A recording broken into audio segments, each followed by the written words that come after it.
Hey y'all, back with another reaction, and this reaction about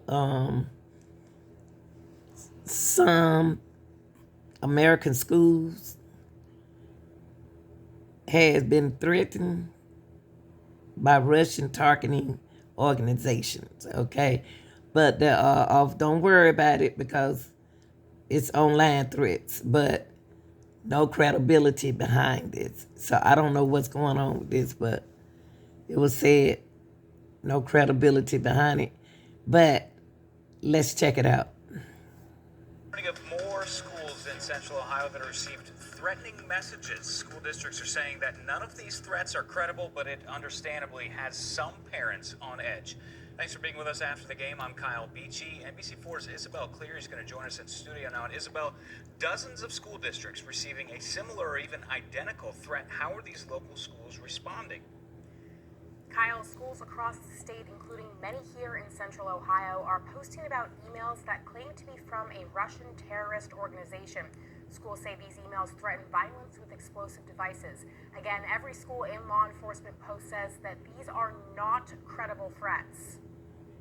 Police across Ohio are calling these emails a hoax, and other states have seen this too.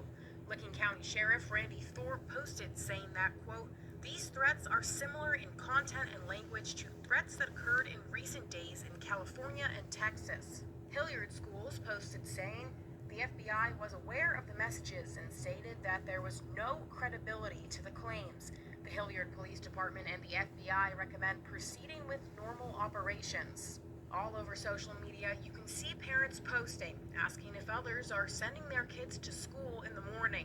Not all schools have addressed this in the first statements, but the Logan Hocking District posted saying schools will be running on a regular schedule tomorrow. However, if you prefer to keep your child home tomorrow, your child will be excused from school without question.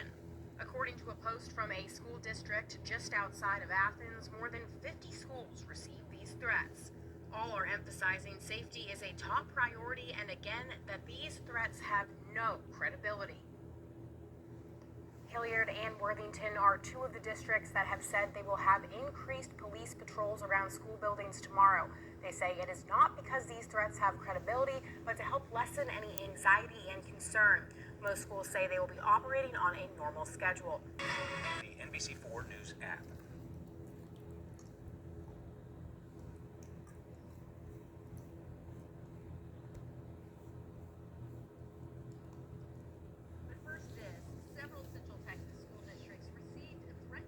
Retaliation for American support for Ukraine in their ongoing war, of course, with Russia. 6 News' Mike Rogers spoke with 3 of the districts who received that threat. Joins us now live in studio. Mike, how did they tell you that they were able to determine this was not credible?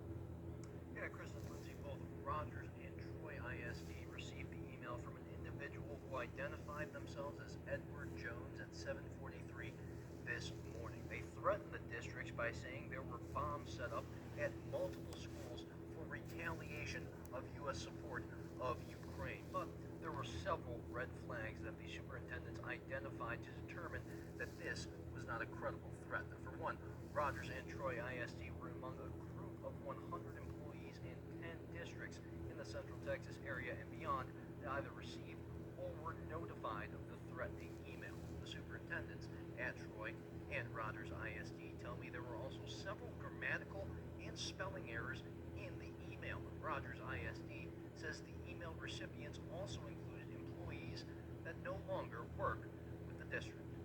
There were signs early on, just the way the email was written, the audience that was addressed,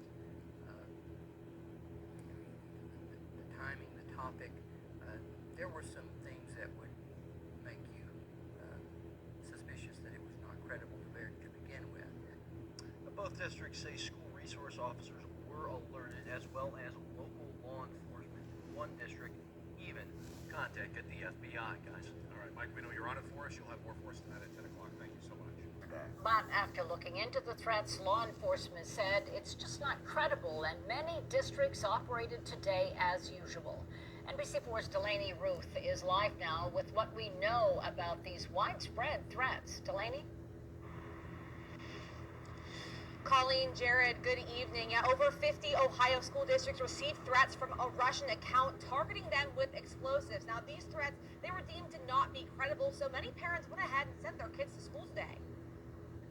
We spoke to parents in Worthington, all who had their children attend class as normal after learning the FBI did not find any truth to the threats. I figured FBI and the terrorism task force, they would have better knowledge than anyone. So, and then they're also putting police around the area, so that made me feel better. It seems like there's a lot of preparation that goes in place, even, not just at the schools, but in the local community too. So I guess I don't feel too, but maybe I'm too laid back. I spoke with a retired FBI agent who worked on many similar school threat cases. He says if schools shut down every time a threat was made, kids would almost never be in school. But law enforcement and districts do still need to look into every threat. You have to take every threat seriously, no matter how preposterous it sounds. No school official, administrator, or law enforcement officer wants to just, blow it off. In this situation, the threats were the same across Ohio, which Trumpitis says makes them less credible than if a school was singled out. What would the value of trying to cause harm to our schools, and how would you go about doing that to so many different schools? And that certainly rings a bell as being untruthful. The parents we spoke with say they've heard of threats like this before and knew nothing happened, so they say it felt safe sending the kids to school. It's their choice as well. I'm not gonna force them to stay home. Unless I felt uncomfortable, then they would stay home. We actually live really close to the school, so if anything happens, I can go grab my child right away. So I let my son go to school today, and just keeping my eyes and ears open. Well, none of the schools that received threats did have anything happen today. Many of them did have that increased police presence to reduce stress and anxiety, not because they believed any of those threats were credible.